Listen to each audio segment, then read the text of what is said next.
Hola, soy Leslie Delgado y estoy en el Centro Felicidad junto a John Lee Anderson, reportero de New Yorker. Y vamos a empezar con las preguntas. Quisiera saber, como miembro del Consejo Rector del Premio Gabo, ¿qué impacto ha tenido la obra de Gabriel García Márquez en su propio trabajo y en el periodismo narrativo en general?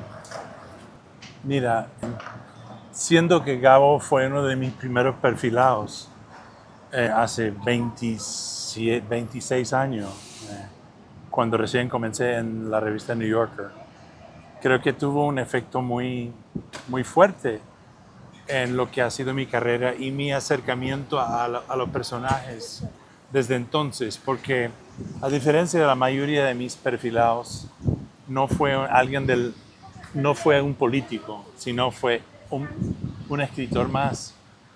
Si bien tenía una carrera mucho más transitado que el mío, era un Nobel, persona muy famoso, él, yo creo que su forma de ser, un poco la generosidad de él conmigo, hizo que yo tomara en consideración su voluntad, sus inquietudes, y me ayudó a establecer una especie de marco ético con mis acercamientos a las personas, en ese sentido. Mucho más allá de que Gabo como periodista y como escritor, como creador, es alguien que influyó muchísimo en mi carrera. Y es más, yo creo que dio cara y voz a América Latina, que es, aunque no es mi continente de nacimiento, casi lo fue, y ha sido donde yo empecé la profesión, ¿no? Y donde lo sigo ejercitando mucho del tiempo. Y lo tengo presente en ese sentido como un prócer en esto, ¿no? Alguien que respetaba y respeto y cuyo legado pues ha dado pie a eventos como el Festival Gabo y a la Fundación, ¿no? Entonces yo creo que es alguien que inspiró y sigue inspirando nuevas generaciones a contar, a narrar y a crear narrativas que un poco dan sentido a nuestra realidad al pasar el tiempo. Sí, Quisiera saber por qué escogiste el periodismo como carrera y por qué decidiste empezarlo aquí en Latinoamérica, o sea, bueno, específicamente en Perú. sí. Mira, no sé si escogí el periodismo.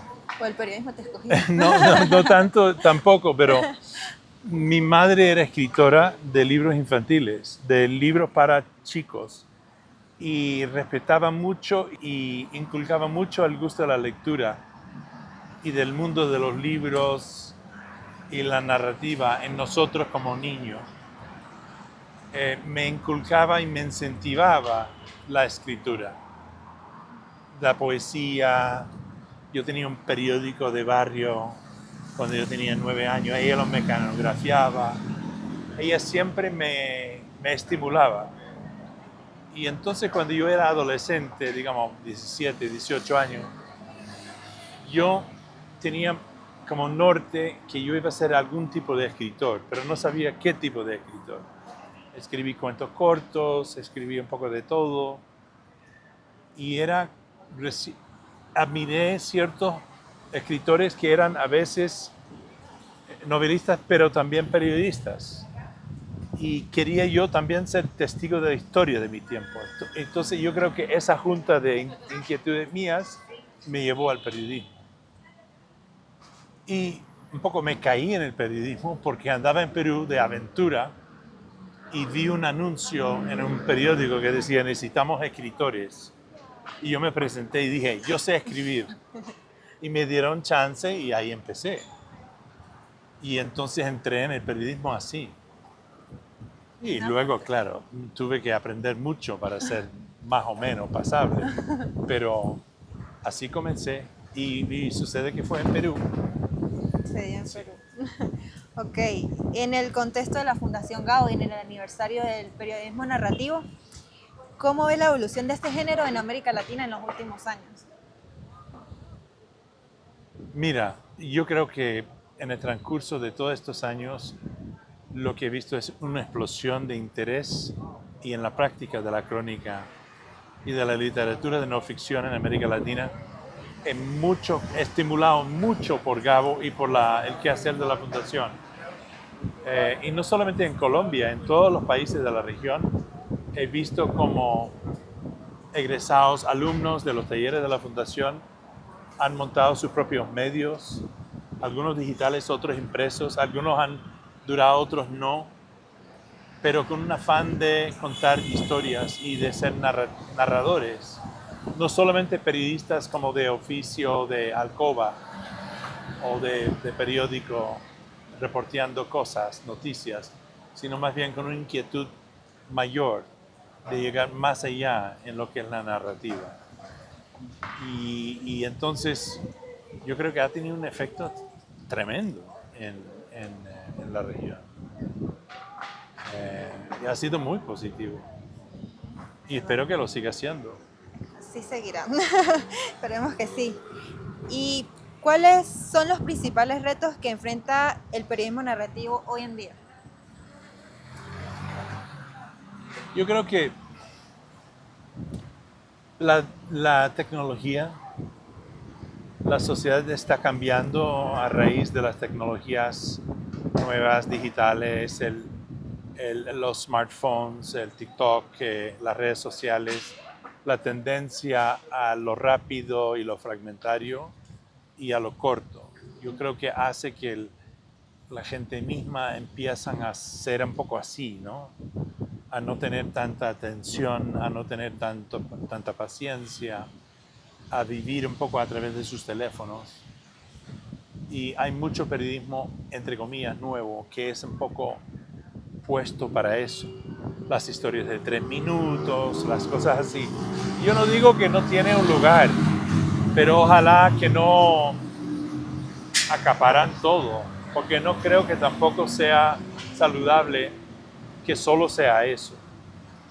Yo creo que la reflexión profunda, que puede venir a través de la lectura o estar en la naturaleza, no solo es a través del periodismo o la narrativa, pero momentos de poder respirar, de reflexionar, de pensar, son muy importantes para el ser humano y para el bien de la sociedad. Y la narrativa, el periodismo de largo formato, o al menos elaborado a conciencia y de forma humana, es un elemento clave y saludable en eso. Okay. Y para finalizar, ¿qué consejos le darías a los jóvenes periodistas que quisieran seguir tus pasos en el periodismo narrativo? Pues que lo primero que hay que hacer y lo último que hay que hacer en escribir es escribir. Escribir, escribir, escribir. No puedes hablar de escribir. No sale nada. Tienes que escribir, tienes que narrar y tienes que nutrirte de la sociedad que está a tu alrededor. Yo no sé, mira, desde los tiempos del hombre desnudo y la fogata, desde el tiempo casi de los cavernícolas, el hombre por decir, o el hombre y la mujer, ¿no? Ha necesitado el narrador. Las sociedades más primarias tuvieron el que narraba los orígenes de la tribu, ¿no? Y en algunos lugares formaron religiones, en otros historias orales de cómo se formó el hombre y cuál es su relación con la naturaleza. Si eso fue una cosa humana, esencial humana, en todos los continentes de este planeta, ¿acaso hemos apartado de esa necesidad? Yo creo que no. Por más que lo hemos poblado con mucha gente y lo hemos complicado muchísimo, sigue siendo una necesidad eso de narrar y entender y interpretar nuestro entorno a través de la narración, o sea, entenderlo a través de la narrativa. Las historias son una parte esencial del ser humano. Y entonces tengan eso presente cuando salen al mundo y buscan ser escritores o cronistas o perfiladores. narradores, nuevos narradores. Hay que narrar esta sociedad. ChatGPT te lo puede hacer de manera artificial, pero no eres tú, no eres tú. Eso tiene que seguir carne y hueso. Muchas gracias. A ti, Leslie. Gracias por tener tanta paciencia y No, esperar. gracias. Qué pena que no pudiste entrar, Ay, lo sí. siento. Bueno, muchas gracias.